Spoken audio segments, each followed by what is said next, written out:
Behind Bars, Behind Society is a design-based thesis that proposes the use of architecture as a basis for community-oriented criminal justice reform. It is often believed that incarceration, the removal of criminals from our communities, is the best for our society. But what if that was all wrong? What if mass imprisonment proved to do more harm than good?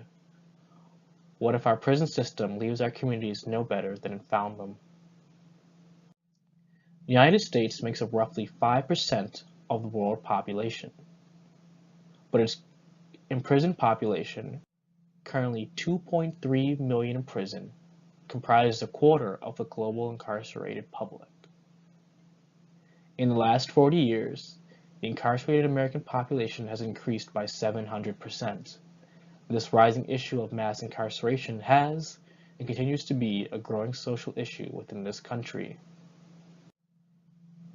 As of 2018, African Americans, who make up 13% of the U.S. population, compose 33% of the nation's prison population. A study in 2018 showed that for every 100,000 black males, 2,300 are imprisoned, more than 5 times the number of white males, who make up 64% of the U.S. adult population. Resulting from the social anomaly is the economic decline and increased poverty rate in minority communities. The quality of life for minority communities affected by incarceration differs drastically from that of others. The mass incarceration that began in the 1960s seems to have evolved into something more than just a tougher stance on crime. Every year, more than 650,000 people are released from prison to be returned to their communities, often with no support towards a life post-incarceration. As a result, about 2 out of 3 of these former offenders are likely to be arrested again within 3 years. But that's their own fault, the common response becomes. Take for a moment to imagine yourself enrolled in your hardest class. You fall severely ill and are out of class for weeks, isolated. You miss class and subsequently lectures, failing to obtain notes and resources needed to do homework and study. You have limited access to your classmates in isolation. When you do return, your professor insists that you still need to make up missed work, and it is not his nor her responsibility to catch you up. It is still incumbent upon you, the student, to complete everything required in the course, including the final exam. The amount of pressure exerted upon you to play catch-up because of a circumstance out of your control seems quite great. But fortunately for you, this is just college. The classes and materials you missed are not the chances for higher education or job opportunities. The classmates you have not been around are not your friends, family, and local community. The exams you need to prepare for is not the everyday struggle of trying to make it in America. Just as you cannot be blamed for falling sick, countless millions cannot be blamed for becoming the victims of systematic injustice and social disparity.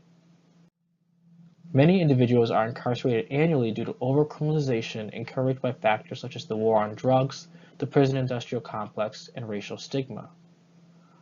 According to a report by the National Academy of Sciences in 2014, the best single approximate explanation of the rise in incarceration is not raising crime rates, but the policy choices made by legislators to greatly increase the use of imprisonment as a response to crime. And almost half of the imprisoned are detained for 9 non-violent charges. The prison system is embraced as an institution that should foster punishment rather than reform. Criminals must be punished and serve the time for their crime. However, many ex-offenders find themselves being punished long after being released from bars. For those prisoners who return to society, many end up facing barriers to reintegration. The loss of relationships with partners or children, denial of social benefits like welfare and the right to vote, and difficulty finding employment make it nearly impossible to live a normal life ever again. The negative results of incarceration include, but are not limited to, job employment discrimination, mental health issues resulting from psychological impacts of incarceration, stigma by community, and increased poverty rates in communities with high rates of incarceration. So how does society expect individuals to be better than before under the most negative of conditions?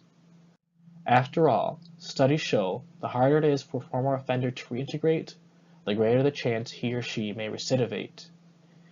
It is clear then that if the goal is to successfully reinstate citizens to society, incarceration, especially for minor offenses, should be restructured as a reformative process more so than a punitive one. It is this thesis position that ineffective incarceration is a root of offender recidivism, and architectural reform of the current prison system can address this issue. If the system cannot be fixed, it must be replaced. The study of architecture postulates that the built environment can have profound impacts on occupants both physically and mentally. If a poorly designed institution has poor effects on its occupants, then a successfully designed institution should have successful effects on the occupants. Successful prison design should not be gauged on its ability to keep inmates in, but to successfully reform them. A prison is easily distinguishable by its concrete walls, guard towers, and barbed wire fences, features that reveal an intent to confine and restrain. If solely defined by its form and function, then prisons are institutions designed to jail indefinitely. If prisons are designed as places that only hold offenders, then they will only release offenders. But if an institution is designed to reform its offenders, then it should yield them. This thesis proposal seeks to prove this hypothesis. To do this thesis will first investigate the precedent of prison complexes within the United States. It will research the physical and internal conditions of prisons and the effects of those conditions on the inmate population. This information will be used to draw the conclusion that the current prison model is designed to indefinitely remove specific individuals from society in order to further disparate social outcomes. It will identify and isolate the characteristics most influential to positive inmate behavior as a basis for a reformed model. Next, it will analyze the use of restorative justice, an alternative approach to retributive justice, the primary method used today to handle crime. The study of restorative justice and its effects will be used to argue the need for a design based on this ideology. Any future attempt to reform the prison vernacular cannot be based on the current system. Then this proposal will investigate a variety of social programs specifically created to help inmates build job qualifications, receive adequate mental health treatment, and reestablish themselves within a community. It is the assumption that the provision of resources and community engagement will reduce offender recidivism. The proposal will then explore a lake coastal site in Buffalo, New York, as a location for the pilot design of this new vernacular. The local context and social diversity of the city creates a solid basis for which to test this design. This alternative proposal aims to remove imprisonment as the first and only destination for misconduct. Community, through restorative justice, provides correction rather than a punitive justice system.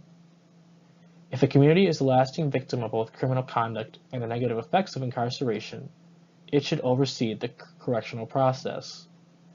Thus, this architectural proposal distinguishes itself by basing its design on the approach different than the traditional justice system. To do this, bases dedicated to the following functions are required: temporary housing, vocational training, mental health treatment, correctional counseling, and community engagement. It is the goal of this thesis to prove that a community-based response to justice is far more beneficial than an institutional response. This proposal also postulates that if the job of reformation is taken away from the traditional institution and placed in the hands of the community, it isolates that community from systematic injustice that would result in socio-economic decline. Creating an institution based on reformative justice rather than retributive justice just may be the key to reducing social disparity between groups vastly affected differently by systematic imprisonment. This design thesis proposed the first architectural program for a corrections facility based on the philosophy of restorative justice.